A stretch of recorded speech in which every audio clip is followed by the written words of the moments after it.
This evening's scripture reading comes from Proverbs chapter 16, verse 18 and 19. That is Proverbs chapter 16, verse 18 through 19. It says, "Pride goeth before destruction, and a haughty spirit before a fall. Better it is to be of a lowly spirit with the poor than to divide the spoil with the proud."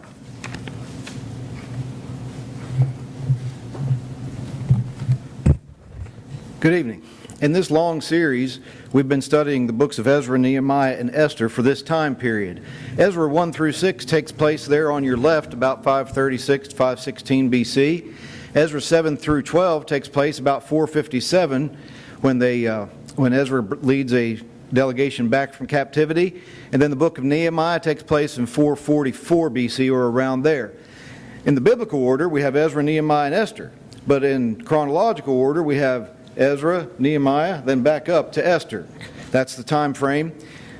You remember, for review, we're taking some lessons from the book of Esther. I told you last week that I've only ever preached through the book of Esther by preaching through it once and then going away. Well, I didn't preach through it once and go away this time. I wanted to try to delve into the lessons a little bit more deeply. Preached through the story 2 weeks ago. Last week, notice one particular lesson from the book, and this week we'll try to notice another with a different perspective. Here's a review with some perspective for our lesson tonight. In chapters 1 and 2, Esther gets put in place as queen. Queen Vashti, the wife of Ahasuerus, the king. All these, remember, are very historical events. Queen Vashti is dethroned because she refuses to listen to the king. Esther is one of the young maidens that's rounded up and brought to the king night by night for him to decide who would be the next queen. She is chosen as queen. In the middle of all that, Mordecai, her cousin who raised her, hears about a plot to assassinate King Ahasuerus. The plotters are Bigthan and Terrace. He tells about this plot. Bigthan and Terrace are hanged. That's chapters 1 and 2. Then chapters 3, 4, and also 5, 6, and 7, really, you might call a fight, a back and forth between Haman and Mordecai, if you want to look at it that way tonight. As with many stories, there are many different ways to tell it from many different angles. The Bible records it in perfect form, inspired for us, and it's left to us to dig out some of the lessons. Well, here's round 1 from Haman versus Mordecai. In chapter 3, Haman is appointed over all the princes of the land. Everybody bows down to him except Mordecai the Jew. We assume that Mordecai is not bowing down to him because it would offend his sensibilities. As a good Jew, he only bows to God. We assume that Mordecai is being noble in that. That's the assumption that I make, though some have questioned it. So round 1 is that Haman becomes the lord of all the princes over the realm of Persia, and Mordecai won't bow down to him. In the midst of round 1, then, Haman tries to do something about this. Haman does not want to lay hands on Mordecai alone, but he wants to kill all the Jewish people. He gets a decree from the king, sent out to everybody in all the land, to kill all the Jewish people on the 13th day of the 12th month. They cast lots for that. So round 1 goes to Haman. Round 2 is in chapter 4, where Esther is told by Mordecai that she needs to do something about this. Mordecai does not retaliate, does not come with violence, does not raise an army, does not try to find a militia. He simply prays to his God, we assume. He fasts and he mourns and he cries out with a bitter cry in the city. He calls for Esther from her quarters in the mansion, we might suppose, to go and do something about this before the king. She does not want to do that because even though she's the queen, she's not allowed to just go into the king unless she's called for, and she hadn't been called for 30 days. But she finally musters the courage and says, I will do it. So round 2 goes to Mordecai, even though he really hadn't been fighting all that much. In round 3, in chapter 5, Mordecai is sort of in the background while Esther serves a banquet for Haman and the king.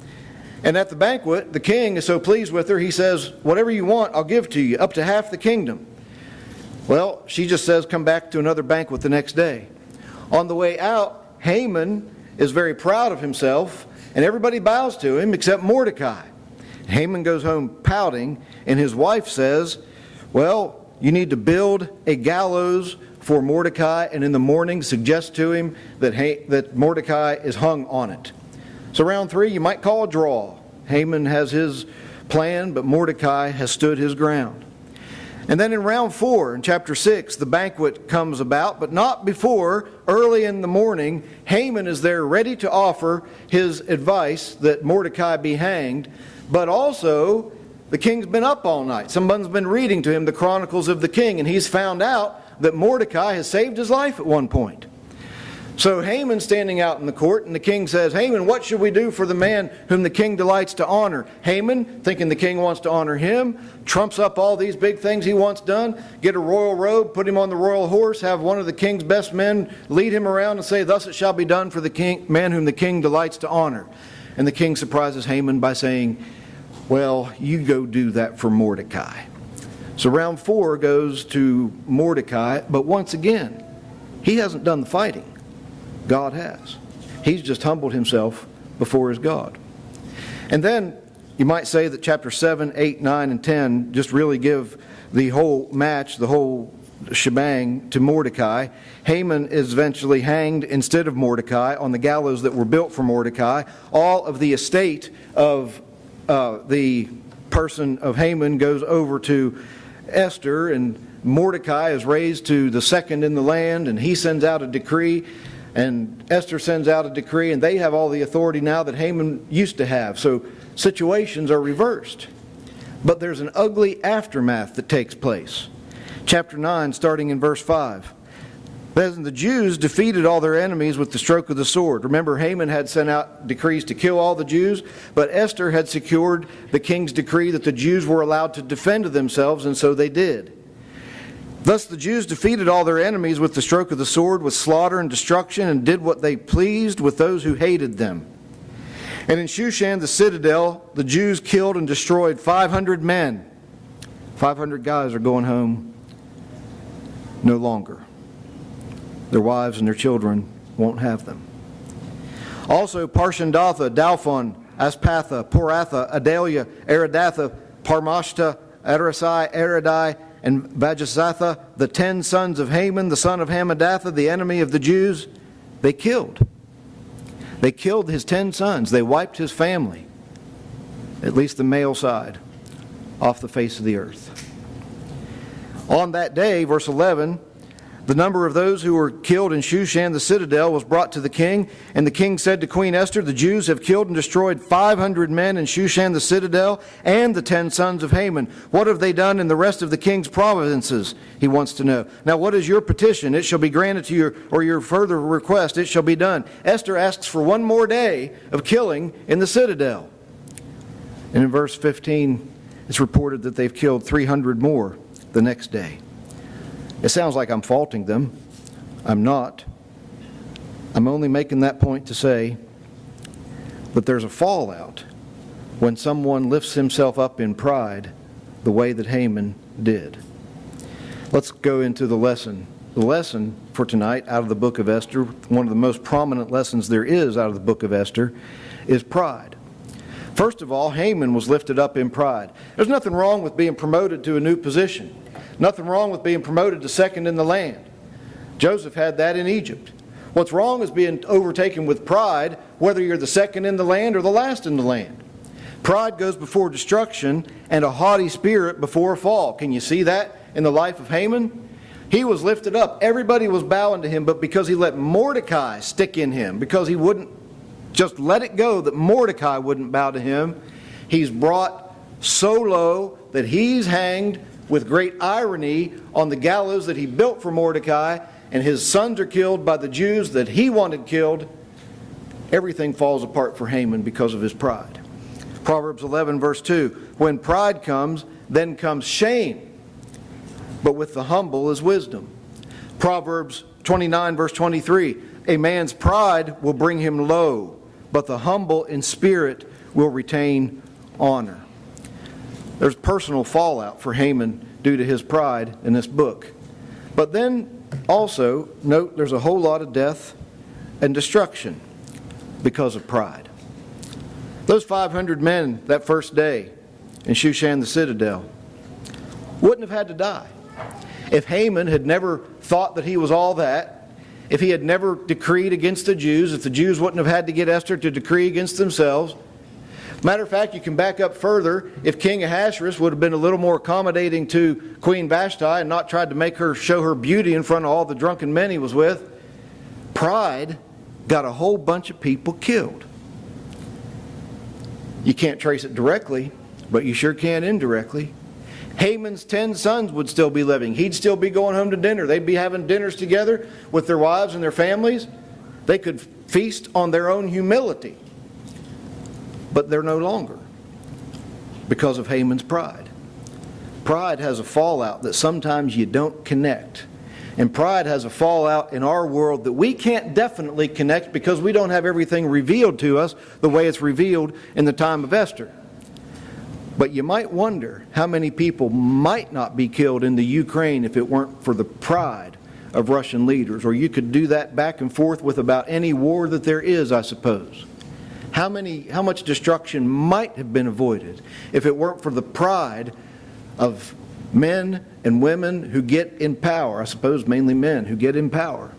Adolf Hitler, Saddam Hussein, and maybe others that you'd like to add to the list.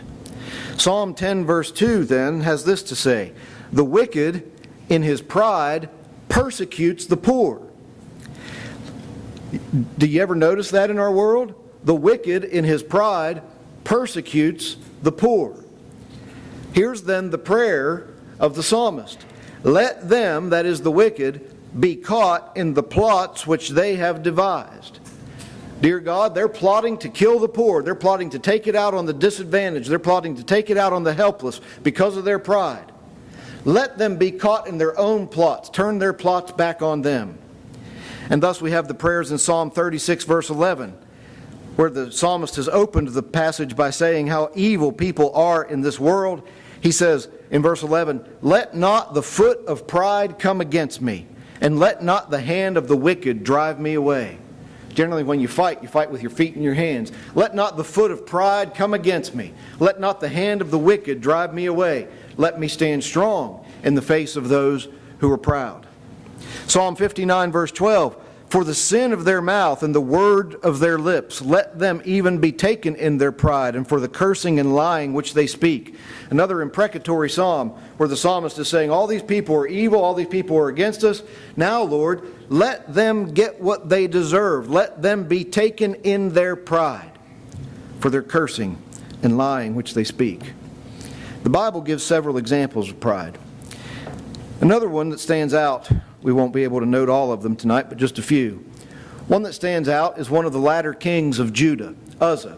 He was a good king like his father was for quite some time. 2 Kings chapter 26 says that he built many things. He was a great architectural leader. He was a great military leader. He invented new kinds of weapons. I believe it's verse 5 in that passage says that as long as he sought the Lord made him prosper. He sought the Lord made him prosper. He sought the Lord made him prosper.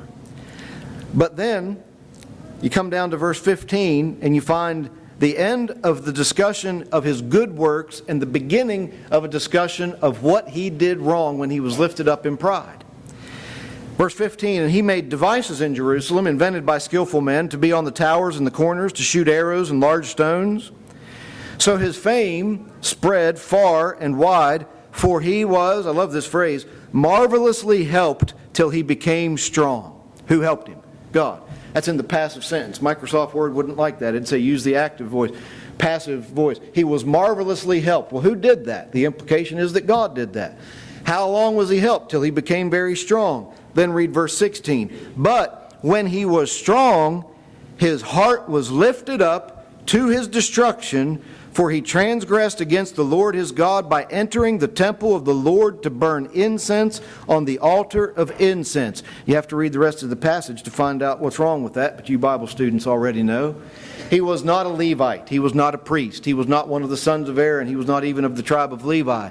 Only they were allowed to go and offer incense in the sanctuary, but he entered the sanctuary. He thought, if I'm king and God's helped me this long, God's helped me this far, I guess I can do this too. I'll be a religious leader as well. He stepped outside of his role.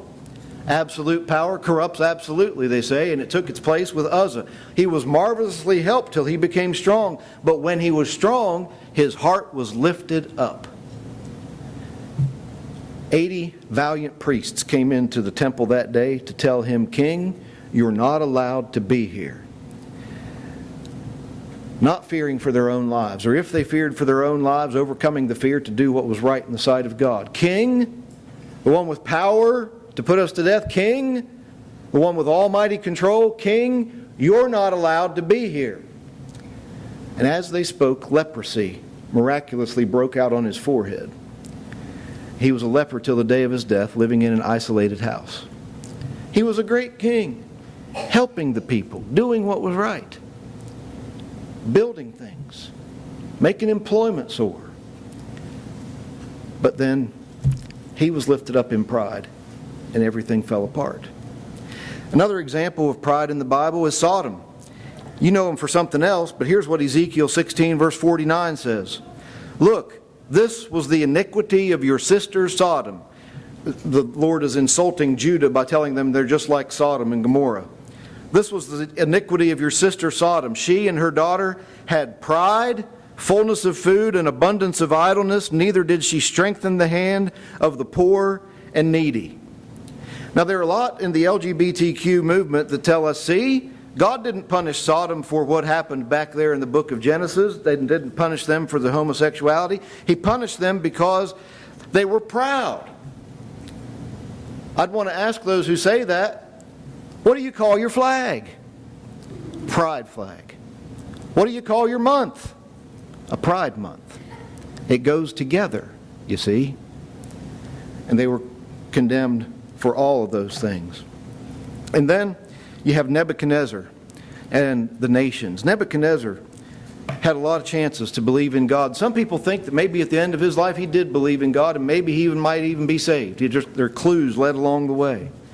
In Daniel chapter 1, he's the one who takes Daniel, Shadrach, Meshach, and Abednego captive, and he has to deal with them with their foods that they don't want to eat, and finally they come out stronger. In Daniel chapter 2, he has a dream, and Daniel interprets the dream, and he gives praise to the God of Daniel. He says, this God is the God who can interpret dreams. Let's all worship him. In Daniel 3, Shadrach, Meshach, and Abednego are saved from the fiery furnace, and Nebuchadnezzar lays down a decree that nobody can deliver like this God. You know, before the fire, he said, who can deliver you from my hand? Who is the God that can deliver you from my hand? And after the fire, he said, no one can deliver like your God. And he sent out a decree throughout all the empire that nobody should say anything against the God of Shadrach, Meshach, and Abednego. But then in Daniel chapter 4, the record goes to Nebuchadnezzar himself relating a dream. In that dream, he tells the story of how, well, I had this dream. And in this dream, there was this great tree, and all the birds of the air nested in it, and all the animals and the flocks came under it for shelter and for shade. But then there came a decree from the Holy One, from the watchers in heaven, that said, cut down the tree, let it be wet with the dew of heaven, let 7 times pass over it, and all kinds of other decrees that simply indicated the tree would be done and it'd just be left out in the wild open. He wants to know what that means, and Daniel comes and tells him what it means. It says, King, you are this tree, and you've given great prosperity to the world through your wise rulings. But then you're going to be lifted up in pride, and you're going to be cut down, and you're going to live like an animal for a while. And you'll be wet with the dew of heaven, and your fingernails will grow like eagle's claws, and your hair is going to grow like bird's feathers. He gets all of that warning. Then 12 months later, he goes out and surveys maybe the Hanging Gardens, maybe some of the great places of Babylon that we know from history, and says, according to verse 30, look at all this great Babylon which I have built. Now in Daniel chapter 2, Daniel declared to him that God raises up kings and removes kings. In Daniel chapter 4, verse 17, the dream was interpreted that the Most High rules in the kingdom of men and gives it to whomever he will and sets over it the lowest of men. He had this dream, he had its interpretation all before him, and this dream said, unless you repent, you're going to live like this animal because you need to know that God rules in the kingdom of men and not you. And after he had the dream, after he had the interpretation, after he had all of that under his belt, a year went by and he forgot it all and said, "Look at what I've done." And at that moment, he became like a wild animal and lived out in the woods. And finally, when his understanding returned to him, he said, "Now I know that the Most High rules in the kingdom of men, gives it to whomever he will, and sets it over the lowest of men." Those words are repeated. It's another example of pride.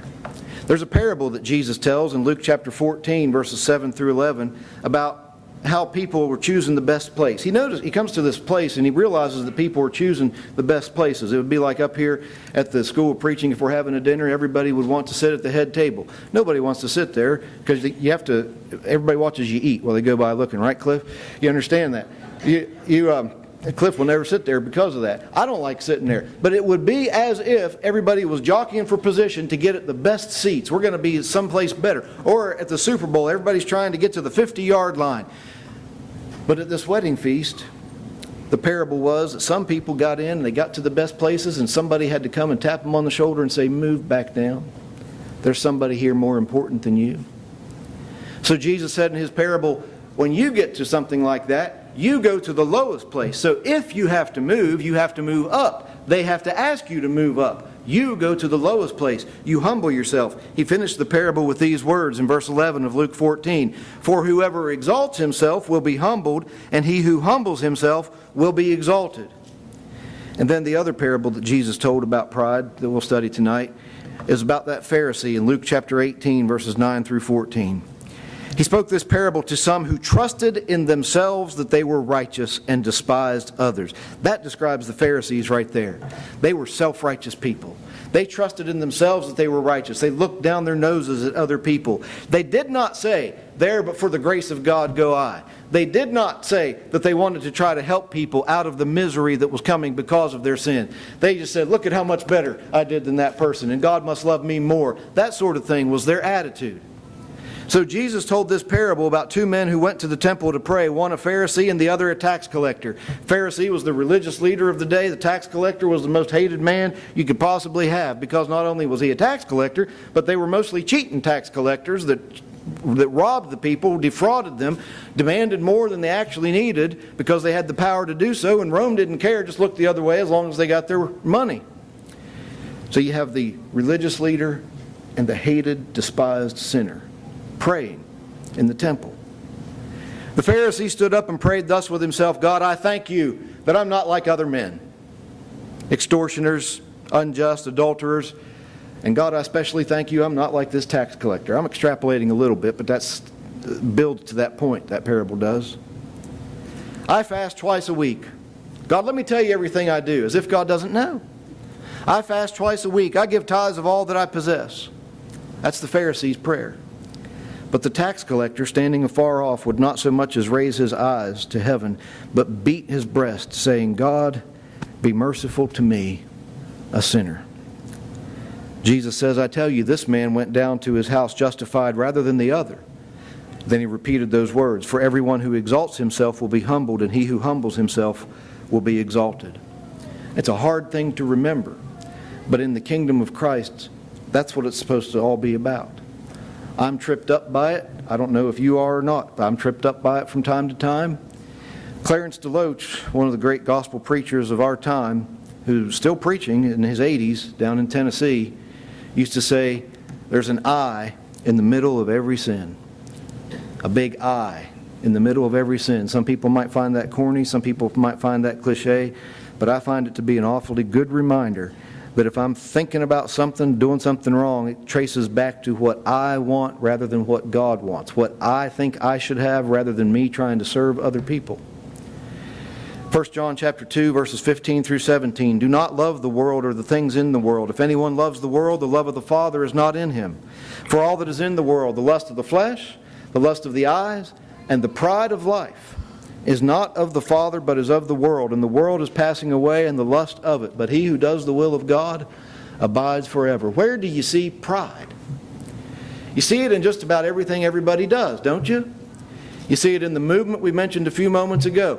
You see it in heterosexuality, when people are going to flaunt God's laws of marriage and just say, "I'm going to do what I want with whom I want when I want." You see it in beer commercials. You see it in whiskey commercials. You see it when people want to use one another. People are wanting to get rich. People are wanting to get powerful, so they don't care who is affected by the sins that they propagate on people. Where do you see pride? On the TV shows that blaspheme the name of God. On the TV shows that mock Christianity. On the entertainment venues. On the songs that lift up mankind. You see it. You see pride in the Enlightenment era. Since the Enlightenment era, when men of high estate, when men of high education, the philosophers, all thought, we've moved past God. God is dead. We're done with Him. We're all about humanism now. You see pride in the Humanist Manifesto 1, the Humanist Manifesto 2, the Humanist Manifesto 3. You see pride in the atheist associations of America. You see pride in the Wiccan religion. You see pride in the Buddhist religion, when people lift themselves up to be the soul that they want to be. All they're doing is making themselves a god so that they can cast off the God who demands something of them. We'd rather do anything but humble ourselves before God. Where else do you see pride? Do you ever see it sometimes in the church, like a Pharisee who thinks, well, I'm thankful I'm here and not out there, and doesn't make any effort to reach out to people who are lost in sin? Where do you see pride? You can't count the drastic, negative, destructive effects that pride has had on this world and continues to have. Oh, what a world it would be if we'd go out the streets and we'd see people taking the beer off of their shelves. And we'd see all these drug dealers calling the police in and say, come and take my stuff away. I'm humbling myself before God. Why are you doing this? I'm humbling myself before God. If you see everyone that's living together, go and get legally married if they have a right to be married. And the circuit clerk would say, why in the world are you doing this now? Because we're humbling ourselves before God.